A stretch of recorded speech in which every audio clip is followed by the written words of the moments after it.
Hello दोस्तों, good evening. कैसे हैं? मैं Deepak Sharma achievers career institute के ऑनलाइन चैनल पे आपका स्वागत करता हूं।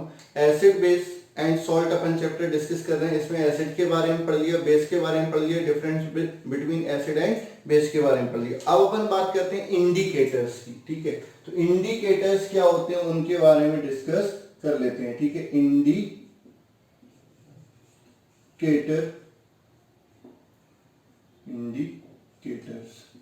ठीक है, क्या होते हैं आप समझिए। क्या होता है indicators? The substance which indicate nature of solution the nature of solution which either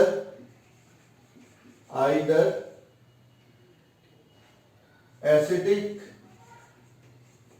or basic. It also indicate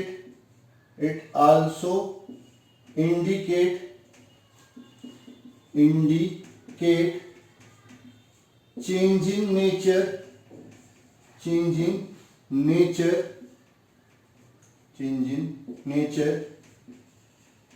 that is from acidic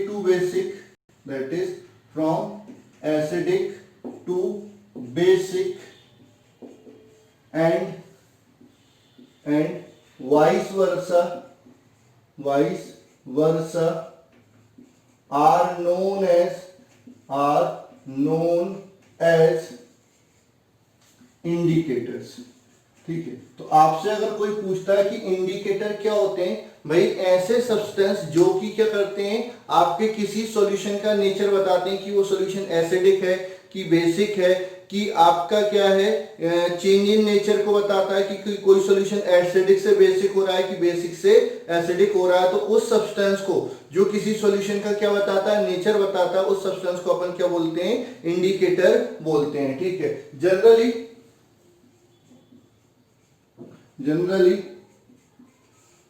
indicators are organic colored substance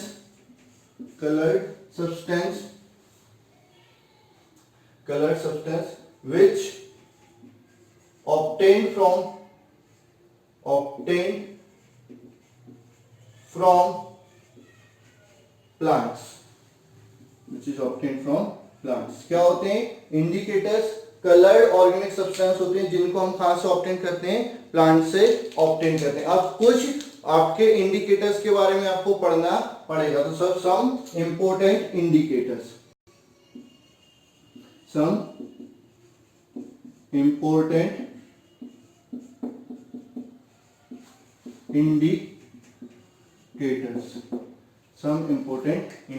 कुछ इंपोर्टेंट इंडिकेटर कौन सा होता है? तो सबसे पहला इंपोर्टेंट इंडिकेटर होता है litmus.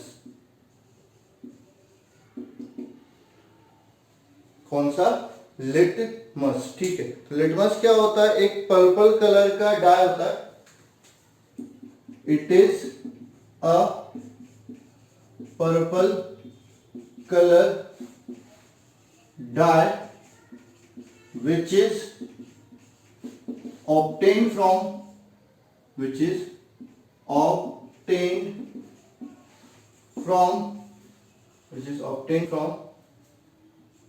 lichen plant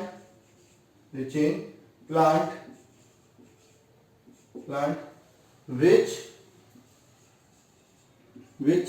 classified under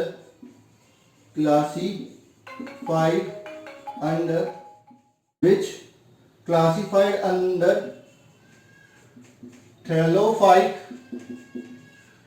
kingdom. ठीक है, आपका लास्ट में आपने classification of element and plant पढ़ा था, तो वहां पर किंगडम आपको पढ़ाया गया। तो प्लांट किंगडम, एनिमल किंगडम, उसमें प्लांट किंगडम में कौन सा आता है? Thallophyte kingdom. तो आपका जो लिटमस क्या है? पर्पल कलर का डाई है जिसको हम कहां से ऑब्टेन करते हैं, लिचेन से ऑब्टेन करते हैं। याद रखना है इसको कहां से ऑब्टेन किया जाता है, लिचेन से ऑब्टेन किया जाता है। ठीक है, कहां से, लिचेन से, LICHEN, लिचेन से ऑब्टेन किया जाता है। लिचेन क्या है, एक प्लांट है जो थैलोफाइट किंगडम के अंदर आता है। ठीक है, it can be applied over paper strip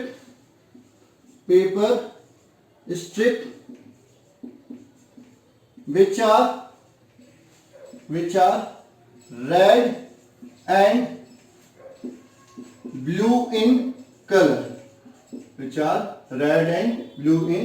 इसको अपन क्या करते हैं, पेपर स्ट्रिप पे लगा देते हैं। इनको अपन क्या बोलते हैं, लिटमस पेपर बोलते हैं। तो लिटमस पेपर दो कलर की स्ट्रिप में आपको मिलते हैं, एक रेड कलर की और एक ब्लू कलर की स्ट्रिप में। ठीक है, आपका asset turn blue litmus into red and base turn red litmus into blue. तो आपका क्या होता है, दो टाइप के लिटमस पेपर हो गए, एक हो गया आपका रेड और एक हो गया आपका ब्लू। तो जो आपका रेड लिटमस पेपर होता है उसको क्या करता है, आपका जो बेस होता है वो रेड लिटमस को ब्लू में टर्न कर देता है और जो एसिड होता है वो ब्लू लिटमस को रेड में कन्वर्ट कर देता है। ज्यादातर आप एसिड और बेस का टेस्ट इसी से करते हैं। तो ये सबसे इंपॉर्टेंट इंडिकेटर है लिटमस। ऑब्टेन किससे होता है, लीचेन प्लांट से। लीचेन किस किंगडम का पार्ट होता है, आपका थैलोफाइट किंगडम का पार्ट होता है। ठीक है, इसके बाद आपका आता है फिनोफ्थलीन। कौन सा इंडिकेटर, फिनोफ्थलीन की बात कर रहे हैं। किसकी बात कर रहे हैं बेटा, फिनोफ्थलीन की बात कर रहे हैं। ठीक है, तो ध्यान देगा, अगला जो किंगडम आता है वो आता है आपका phenolphthalein.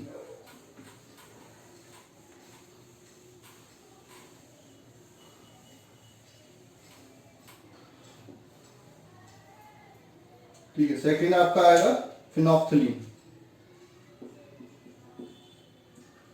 Phenolphthalein,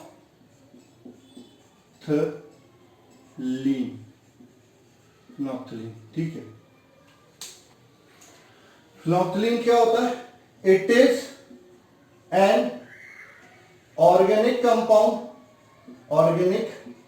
compound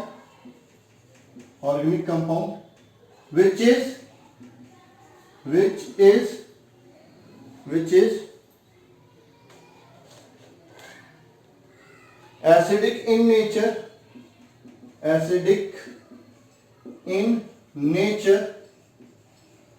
hence it remains colorless in neutral and acidic medium, but its color change to pink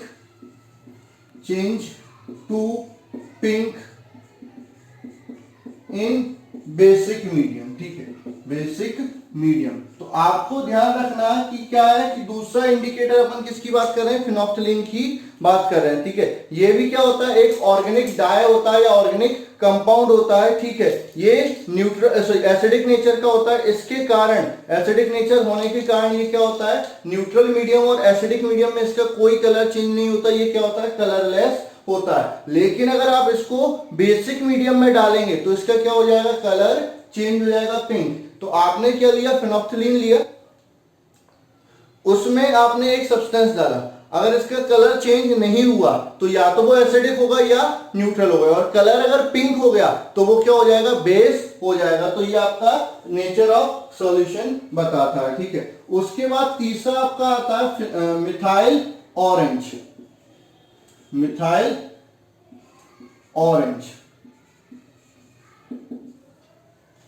ठीक है, तो ये क्या होता है, it is also organic organic dye which is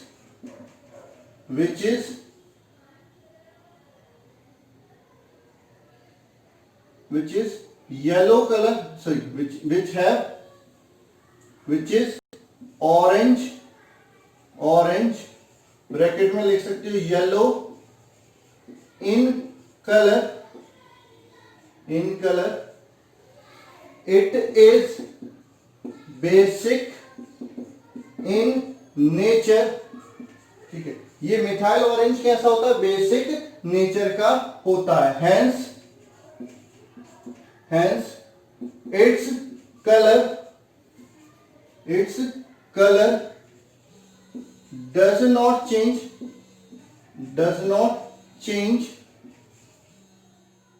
in neutral and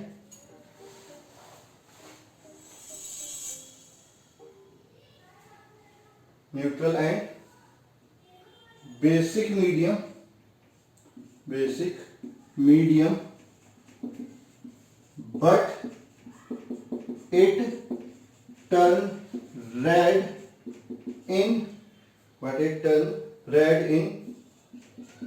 acidic medium, ठीक है। तो आपका क्या होता है कि मिथाइल ऑरेंज की बात करें तो ये भी क्या है? एक ऑर्गेनिक डाई है जो ऑरेंज या येलो कलर का होता है, ठीक है, और बेसिक नेचर का होता है। तो बेसिक नेचर का होने के कारण इसका जो कलर होता है वो बेसिक मीडियम में चेंज नहीं होता या न्यूट्रल मीडियम में इसका कलर चेंज नहीं होता है, ठीक है। उसके बाद अपन बात करते हैं, अगर इसको एसिडिक मीडियम में डालेंगे तो इसका कलर चेंज कैसा हो जाएगा? रेड हो जाएगा। तो ये तीसरा आपका इंडिकेटर हो गया। चौथा इंडिकेटर बात करते हैं red cabbage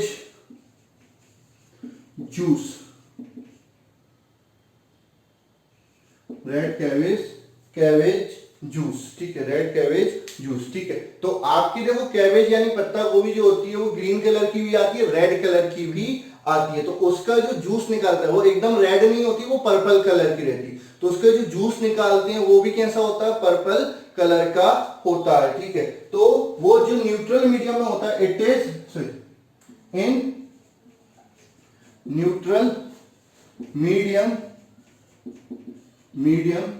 it is purple in color, ठीक है। in acidic medium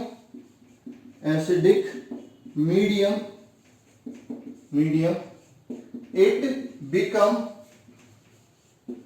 become pink,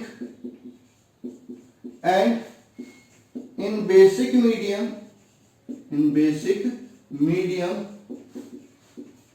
it become green, ठीक है। तो आपका क्या होता है? जो रेड कैबेज की अगर अपन बात करते हैं, रेड कैबेज जूस जो निकाल रहे हैं वो न्यूट्रल मीडियम में किस कलर का होता है? पर्पल कलर का होता है। अगर उसको एसिडिक मीडियम में डालेंगे तो उसका कलर चेंज हो जाएगा, पर्पल से क्या हो जाएगा? पिंक हो जाएगा। और वहीं अगर उसमें बेसिक मीडियम डाल देंगे तो उसका कलर चेंज होकर क्या हो जाएगा? ग्रीन हो जाएगा, ठीक है। तो ये 4 इंडिकेटर हो गए। जो 5वां इंडिकेटर आपके घरों में भी रहता है, कौन सा? टर्मरिक जूस, यानी हल्दी का जूस, ठीक है। तो हल्दी किस कलर की होती है बेटा? येलो कलर की होती है। और वो खुद कैसे नेचर की होती है? एसिडिक नेचर की होती है। तो it is acidic in nature, its color remains unchanged in neutral and acidic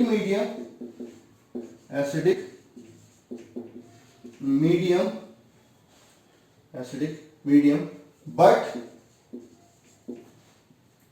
it turn to reddish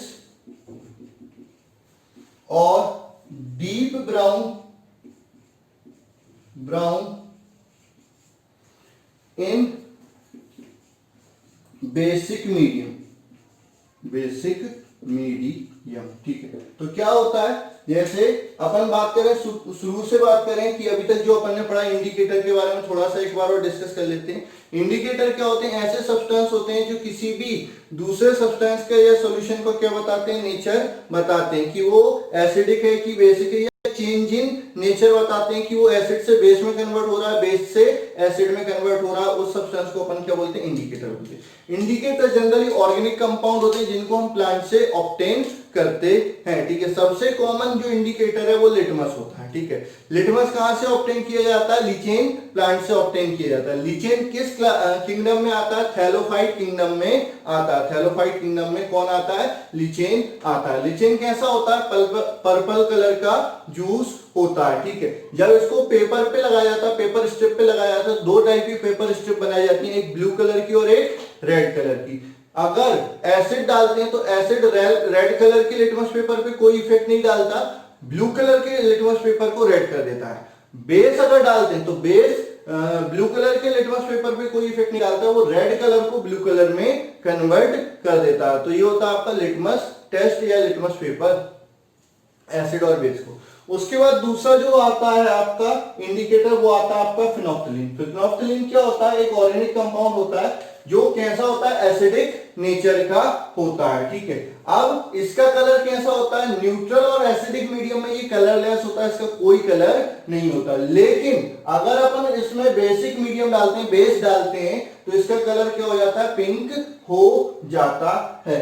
फिर अपन बात करते हैं मिथाइल ऑरेंज। तो मिथाइल ऑरेंज क्या होता है, ये भी ऑर्गेनिक डाई है जो ऑरेंज कलर का होता है या येलो कलर का होता है। ये बेसिक नेचर का होता है, तो बेसिक नेचर का होने के कारण बेसिक मीडियम में इसका कोई कलर चेंज नहीं होगा, तो hence its colour does not change in neutral and basic medium. लेकिन एसिडिक मीडियम डालोगे तो इसका कलर चेंज हो जाएगा, कैसा, रेड हो जाएगा। उसके बाद अपन बात करते हैं रेड कैबेज जूस, यानी आपका लाल पत्ता गोभी का जो जूस होता है वो क्या होता है, न्यूट्रल जब मीडियम रहता है तो पर्पल कलर का रहता है, एसिडिक मीडियम में पिंक हो जाता है, बेसिक मीडियम में ग्रीन हो जाता है। फिर आता है आपका टर्मरिक जूस, यानी आपका हल्दी का जूस, ठीक है। तो हल्दी का जो जूस होता है वो क्या होता है, एसिडिक नेचर का खुद होता है।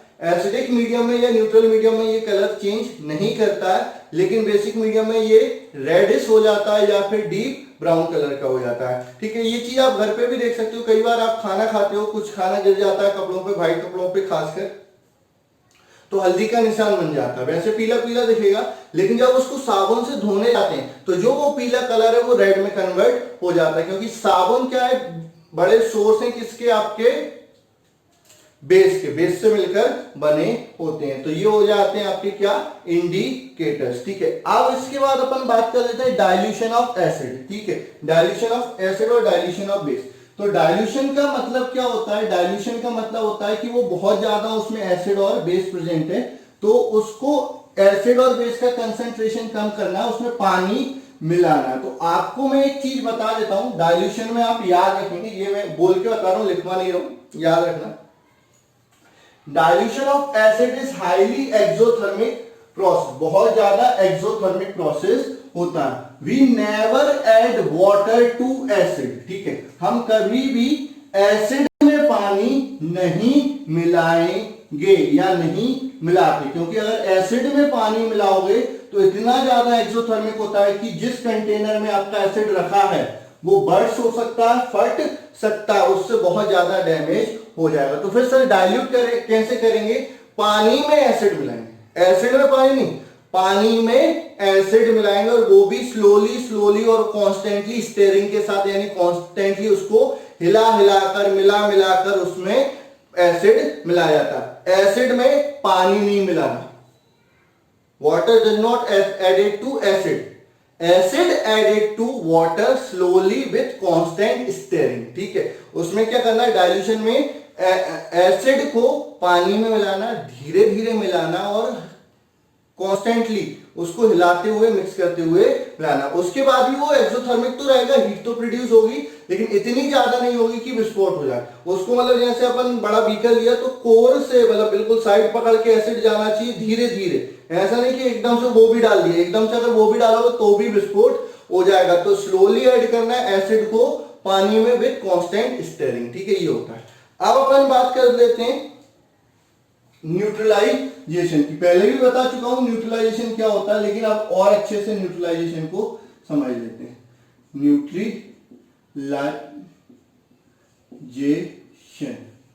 न्यूट्रलाइजेशन, ठीक है, क्या होता है? when we add acid to base or base to acid, then salt is formed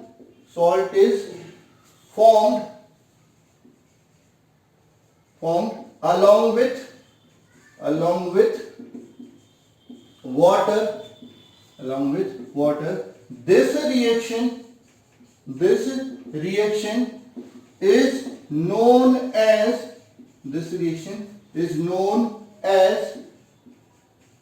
nutralization. This reaction is known as neutralisation reaction, ठीक है। तो आपने क्या किया, Na लिया, HCl लिया प्लस NaOH मिला दिया, क्या बन जाएगा आपका? NaCl प्लस H2O, ठीक है। अब एक्चुअल में होता क्या है, पानी में जैसे ही इसको डिसॉल्व करते तो ये H plus ion plus Cl minus ion plus Na plus ion plus OH minus ion, ठीक है, ये तो ऐसे ही रहते हैं, ये दोनों कंबाइन हो जाते हैं। तो ये आपके मिले तो NaCl बन जाता है और ये दोनों कंबाइन होते हैं तो H2O मिल जाता है। तो इन neutralisation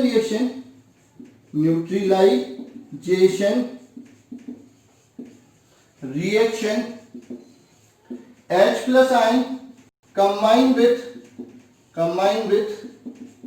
OH minus ion to form water molecule, ठीक है। तो H plus ion plus OH minus ion क्या बना लेगा? H2O बना लेगा, प्लस एनर्जी निकलेगी 57.1 किलोजूल पर मोल, ठीक है। एक मोल रिएक्शन करने पर इतनी एनर्जी निकलती है, ठीक है। The neutralisation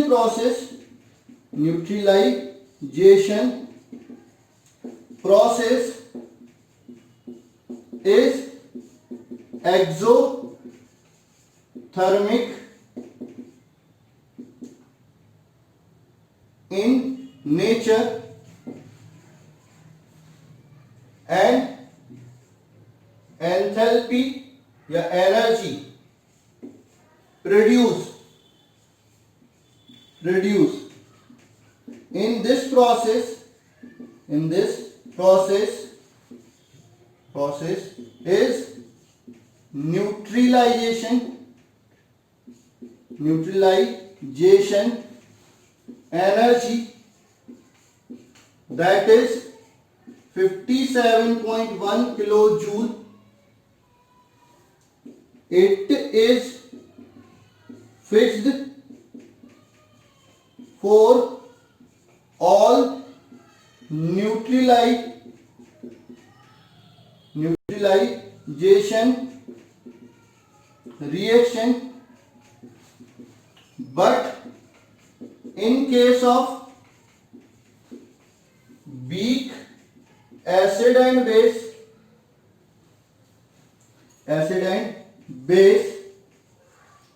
some energy consumed in dissociation, but for strong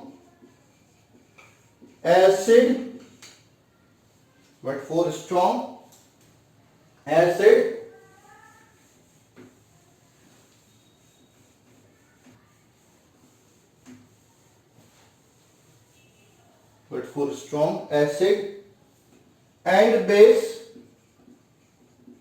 it is 57.1 57.1 kilo joule for 1 mole of H plus ion and OH minus ion. मतलब एक H प्लस आयन और एक मोल OH माइनस आयन जब मिलेंगे तो आपको क्या मिलेगी, इतनी एनर्जी रिलीज होगी। इसको एंथैल्पी ऑफ न्यूट्रलाइजेशन बोलते हैं, ये फिक्स रहती है। लेकिन अगर आपका वीक एसिड और वीक बेस मिल रहा है तो वो पूरी तरह से आयनाइज नहीं हो पाते, तो उनको आयनाइज करने के लिए कुछ एनर्जी क्या हो जाती है, कंज्यूम हो जाती है। तो वीक एसिड और वीक बेस में इतनी एनर्जी रिलीज नहीं होगी, लेकिन अगर स्ट्रॉन्ग एसिड और स्ट्रॉन्ग बेस है तो इतनी ही एनर्जी रिलीज होगी। तो अगर अपन बात करते हैं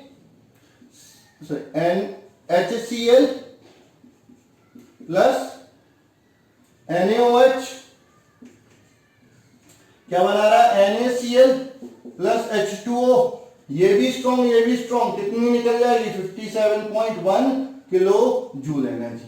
वहीं पर अगर मैं लेता हूं HNO3 नाइट्रिक एसिड, ये स्ट्रॉन्ग है, प्लस KOH पोटेशियम हाइड्रोक्साइड, ये भी स्ट्रॉन्ग है, तो ये क्या बनाएगा, KNO3 पोटेशियम नाइट्रेट बनाएगा, प्लस H2O बनाएगा, प्लस 57.1 किलो जूल एनर्जी निकल जाएगी। तो ये हो जाता है आपका न्यूट्रलाइजेशन। न्यूट्रलाइजेशन पहले अपन ने रिएक्शन अकेली पढ़ी थी, अब थोड़ा सा हमने डिटेल में पढ़ लिया, तो ये याद रखना। अब अपन बात करते हैं application of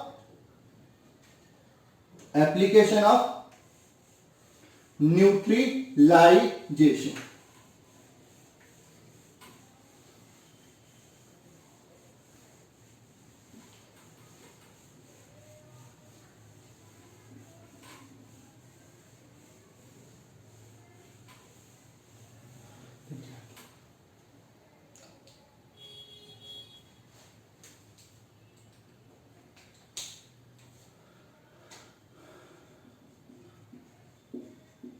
application of neutralisation. Neutralisation reaction की क्या एप्लीकेशन होते हैं, ठीक है।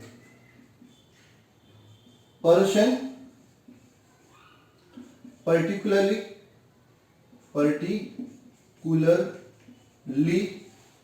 old age suffer from acidity in which more gastric juice liberated in stomach contain HCl, which causes pain and irritation. To cure it,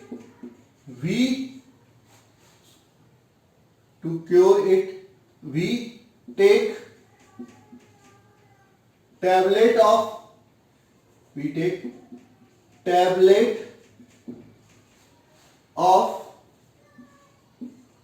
antacid, which are made up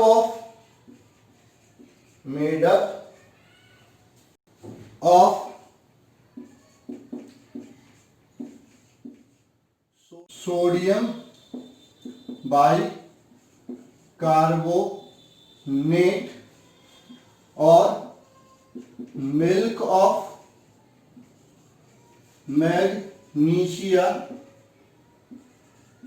magnesium hydroxide, ठीक है।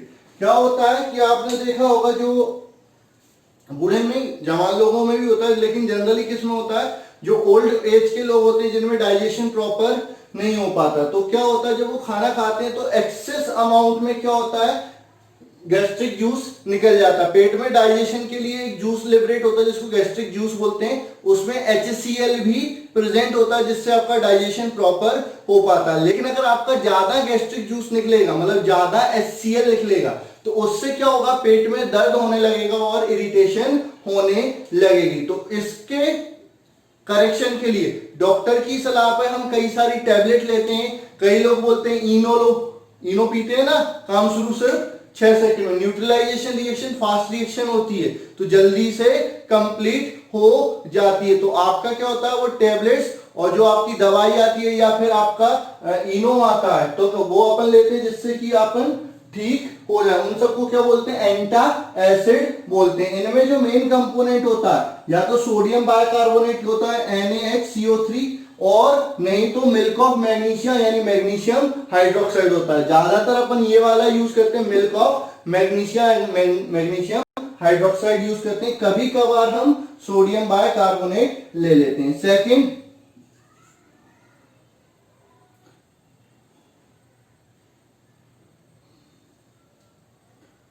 after bite of honey bee or ant, it is suggest to rub soap or baking powder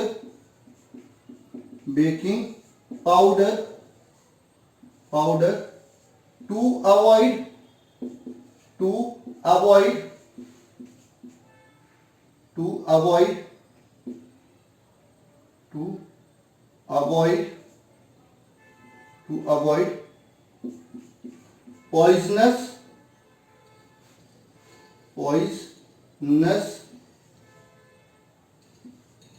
or corrosive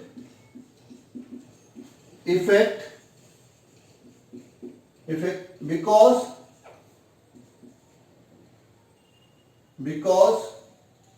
their sting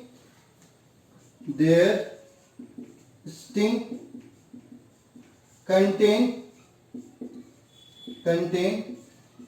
formic acid।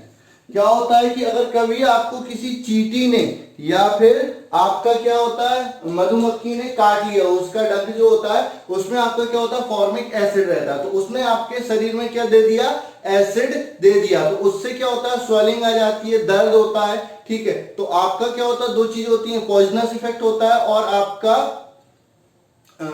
Corrosive effect जो होता है उसके डंक के कारण। तो उससे बचने के लिए हमको क्या एसिड लगा, तो एसिड को न्यूट्रलाइज करने के लिए क्या लगाना पड़ेगा, बेस लगाना पड़ेगा। तो साबुन लगा लो, तो साबुन में भी क्या होता है, सोडियम हाइड्रोक्साइड यानी बेस प्रेजेंट होता है, या फिर बेकिंग सोडा लगा लो। बेकिंग सोडा भी क्या होता है, बेस से बेसिक नेचर का होता है। या फिर आपका जो लोहा वगैरह होता है तो उसके ऊपर का जो ऑक्साइड बना रहता है, लोहे के ऊपर जो लेयर डिपॉजिट रहती है ऑक्साइड की लेयर की, तो आयरन ऑक्साइड भी क्या होता है, बेसिक नेचर का होता है, तो उससे भी आपका ये चीज ठीक हो सकती है। ठीक है, तो ये किसके लिए, हनी भी यानी मधुमक्खी, शहद की मक्खी और चींटी वगैरह के काटने के लिए होती है। वहीं पर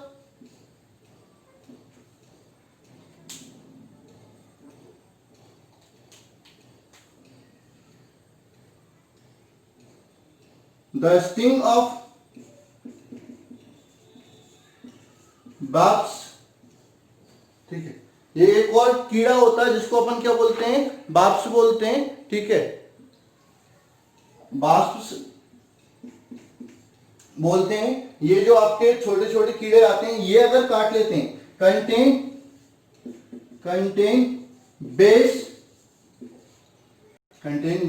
हैंस टू न्यूट्रलाइज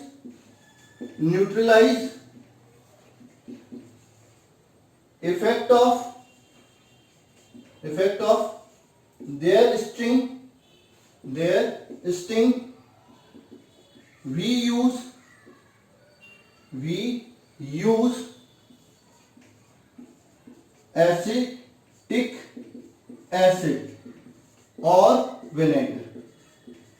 ठीक है, अगर आपके वाष्प वगैरह ने आपको काट लिया है तो उसमें क्या होता है, एसिड नहीं होता, उसमें क्या होता है, बेस होता है। तो इसको आपको सही करने के लिए क्या लगाना पड़ता है, अब साबुन मत लगाना, अब लोहा मत लगाना और स्वेलिंग बढ़ जाएगी। इसके केस में आपको क्या लगाना पड़ेगा, एसिटिक एसिड या विनेगर लगाना पड़ेगा। ठीक है, उसके बाद एक और एप्लीकेशन न्यूट्रलाइजेशन का आप देख लो, बाकी अपन अगले लेक्चर में डिस्कस करेंगे। ठीक है, अगला एप्लीकेशन आता है फोर्थ आपका application, farmer use slagged lime यानी कैल्शियम हाइड्रोक्साइड टू रिमूव